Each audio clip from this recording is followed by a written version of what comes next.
Всем привет!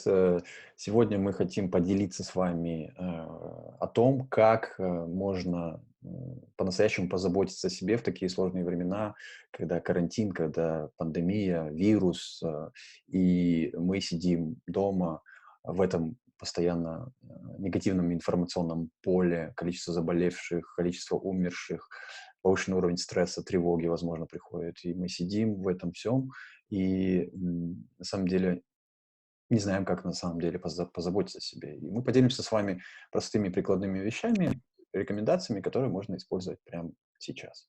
So, Tori, can you share what are the practical things can be useful during this crisis in order to take care, really take care of ourselves, especially in this negative informational field, and anxiety and high level of stress Yeah, at home? yeah, yeah, at home indeed.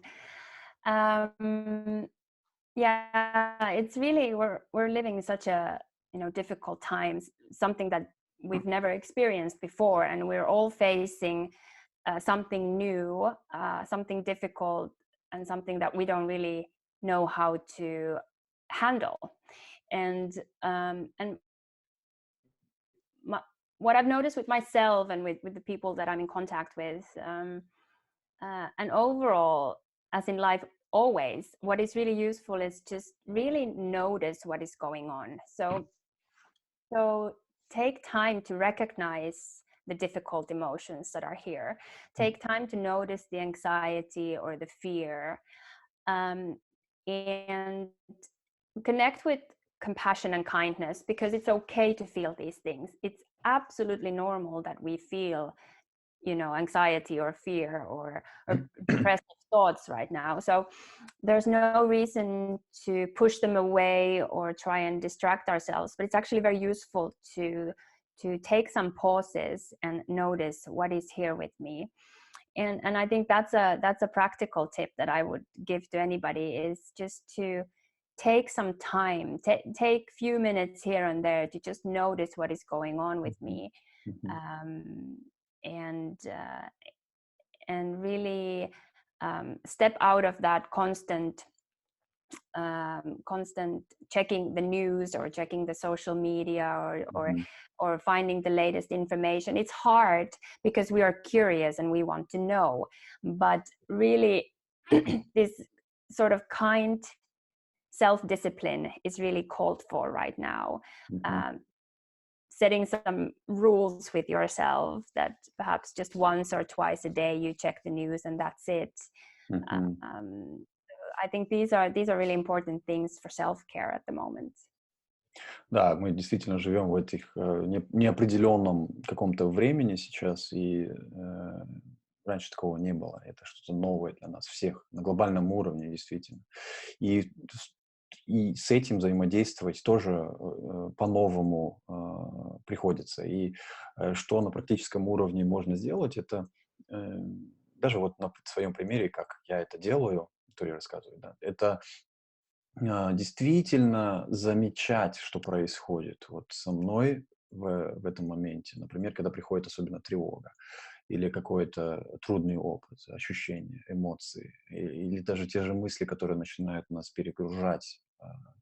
И практическая рекомендация — это действительно предоставить пространство и время этому проявиться. Вот появилась тревога, и вот обратить на нее внимание. Вот это с таким вот немножко выстроить такую добрую дисциплину по отношению к себе, вместо того, чтобы постоянно на автомате проверять новости, что же там происходит. И это нормально у нас, просто это есть привычка, нами движет какой-то интерес, но как практический совет хотя бы сделать какие-то для себя простые правила. Хотя бы там, максимум 2 раза в день проверять об этом, а не постоянно.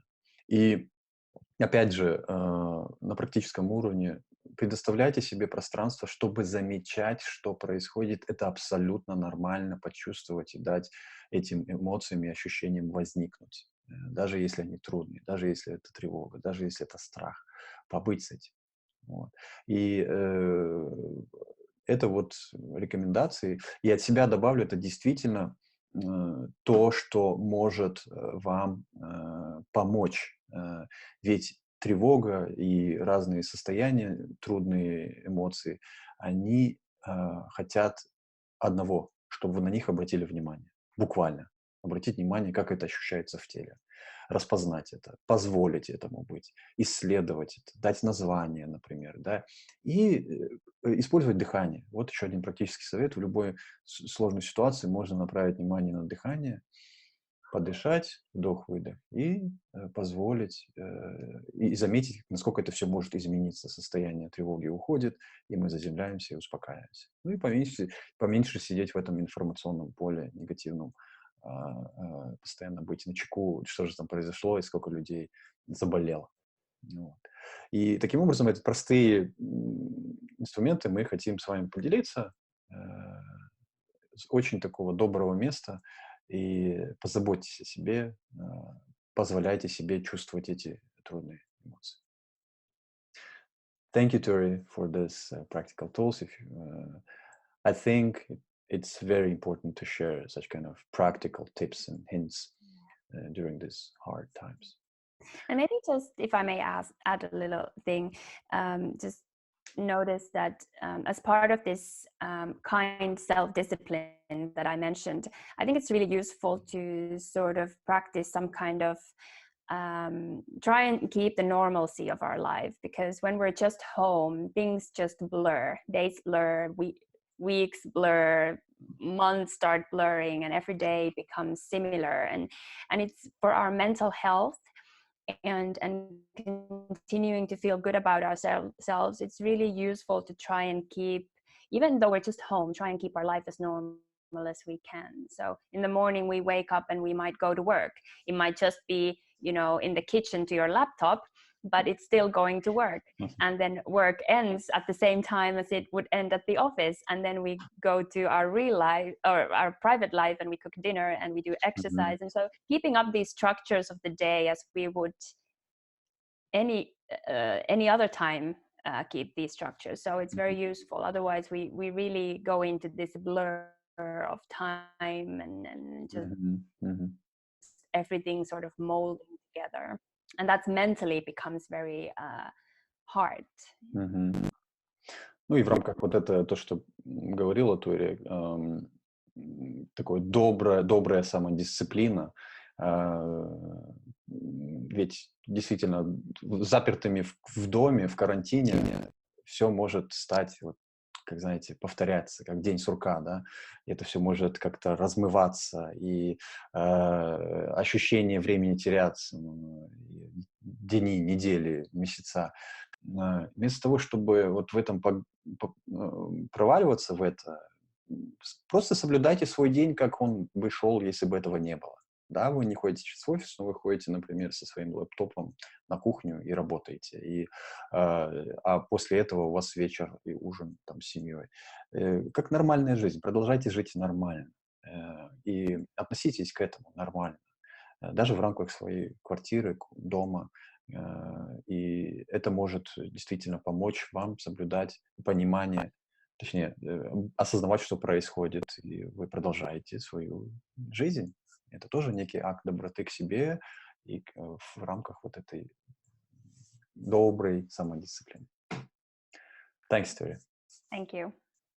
Спасибо вам, что слушали. Надеемся, что это было вам полезно.